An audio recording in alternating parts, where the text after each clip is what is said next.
Hola Magalí, buenos días. Efectivamente, como vos decís, entre el 6 y el 9 de junio los europeos van a elegir a 720 representantes a la Unión Europea, formada por 27 estados, que es una unión de estados, no solamente una unión de estados, una unión de pueblos que se fortalece a lo largo de los años. Muchos latinoamericanos, es decir, europeos que viven en Latinoamérica también están llamados y pueden votar, y quien me acompaña es el embajador justamente de la Unión Europea en Buenos Aires, Amador Sánchez Rico. Muy buenos días, muchísimas gracias por este tiempo con DiNews. Y un poco, ¿cuál es el escenario europeo tan difícil con una guerra en este momento en las elecciones?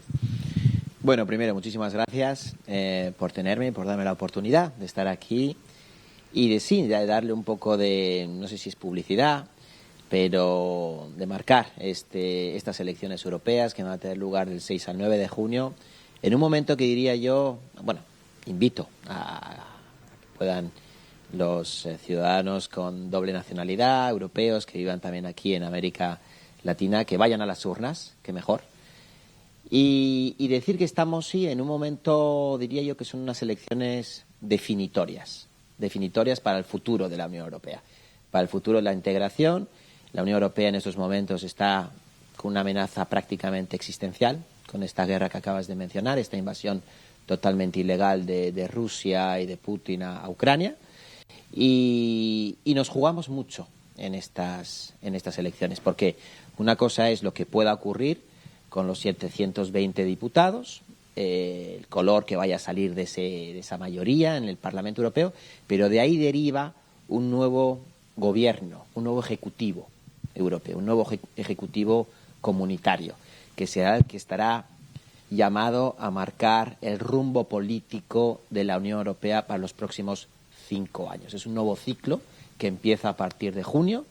En julio, agosto, septiembre se forma el Ejecutivo y ahí empieza a andar una nueva administración que marcará, como decía, un nuevo rumbo político de 5 años. Con otra guerra también, la que lleva adelante Israel contra el terrorismo internacional, ¿cómo impacta esta guerra en la Unión Europea y qué se espera entonces respecto de este cambio que podría haber con el cambio de autoridades? Bueno, yo como decía, es un rumbo nuevo en el que, si así como estos 5 últimos años ha habido una apuesta muy grande a lo que es la transición verde y la transición digital, que ha sido el Pacto Verde, yo creo que ahora, para los próximos 5 años, más allá también del Pacto Verde, yo creo que la Unión Europea va a mantener esos grandes compromisos que tiene en la lucha contra el cambio climático, tiene una asignatura pendiente que es la defensa europea. Es decir, una mayor integración de nuestros sistemas de defensa, una mayor interoperabilidad entre los ejércitos de los 27 países, porque tenemos grandes amenazas. Una es Putin, y tenemos Oriente Medio, pero también tenemos los Balcanes occidentales, tenemos Afganistán, tenemos todo lo que es el norte de África, pues Libia, en Siria, en fin, Oriente Medio ahora entre Israel y la Autoridad Palestina, en fin, hay muchos, diría yo, prácticamente incendios alrededor de las fronteras de la Unión Europea que tenemos que apostar por una mayor, diría yo, defensa común, defensa europea.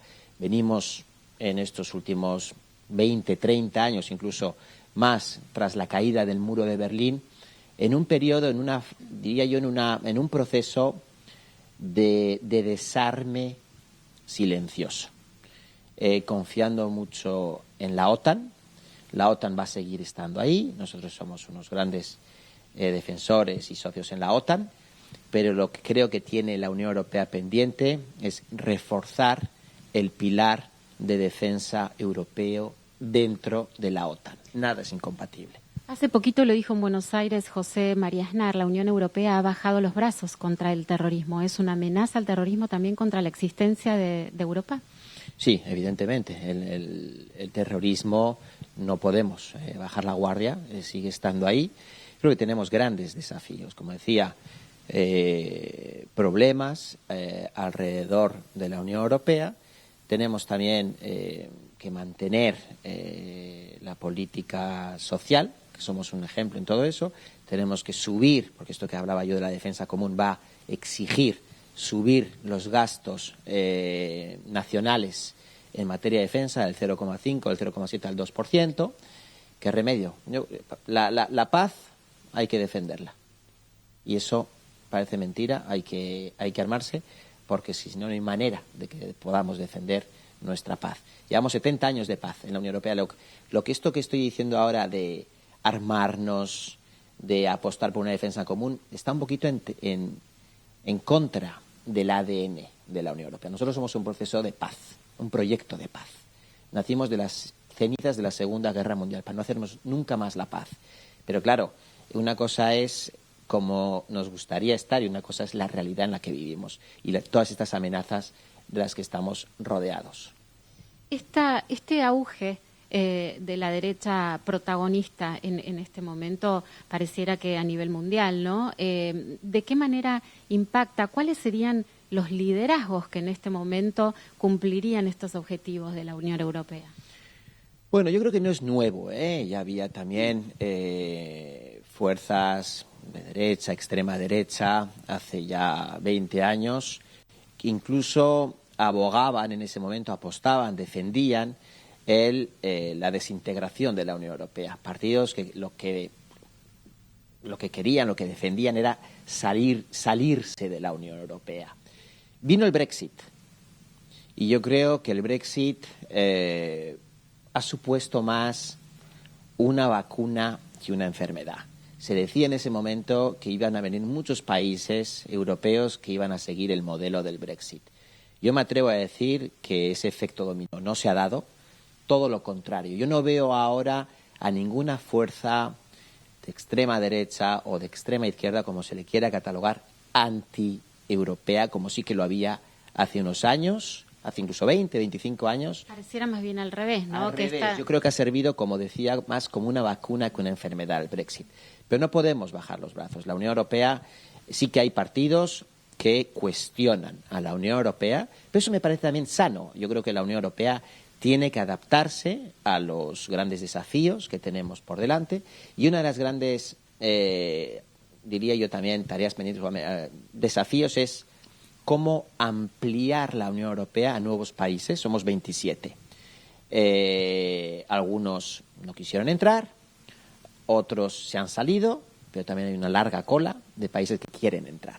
Entonces, ¿cómo combinar o cómo hacer para que más países puedan entrar en la Unión Europea y al mismo tiempo profundizar nuestras políticas? En una Unión Europea compleja, con procesos decisionales de unanimidad, y cómo avanzar en la integración europea con más países alrededor de la mesa. Ese es un gran desafío. Le pido cortito porque tenemos que hablar de América Latina, ¿no? Pero ¿cuáles serían los requisitos que un país tiene que cumplir para ser parte de la Unión Europea? Y ya después vamos a hablar de Latinoamérica. Bueno, hay varios requisitos. Si me pides que sea corto, pues hay muchos, como diría yo, parámetros que se tienen que respetar.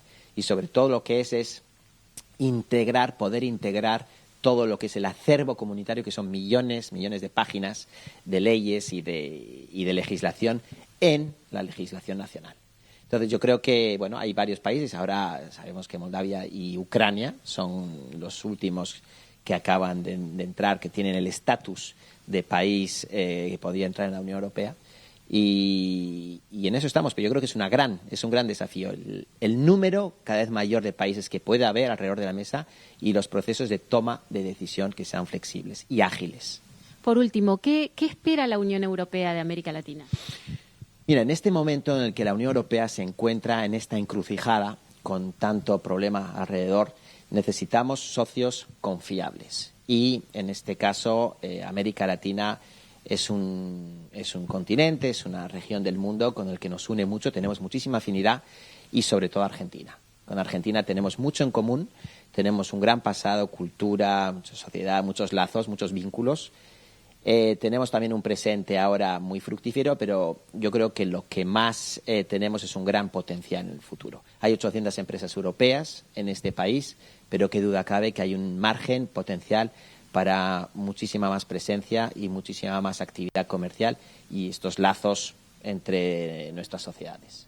Embajador Amador Sánchez Rico, muchísimas gracias por este tiempo con DNews. Entonces, entre el 6 y el 9 de junio, elecciones para el Parlamento de la Unión Europea, nuevos representantes que van a estar 5 años en sus puestos en un momento en el que se vienen cambios, según lo relataba el embajador en Buenos Aires, y con muchas personas que viven en Latinoamérica que están también llamadas a votar por ser ciudadanos europeos.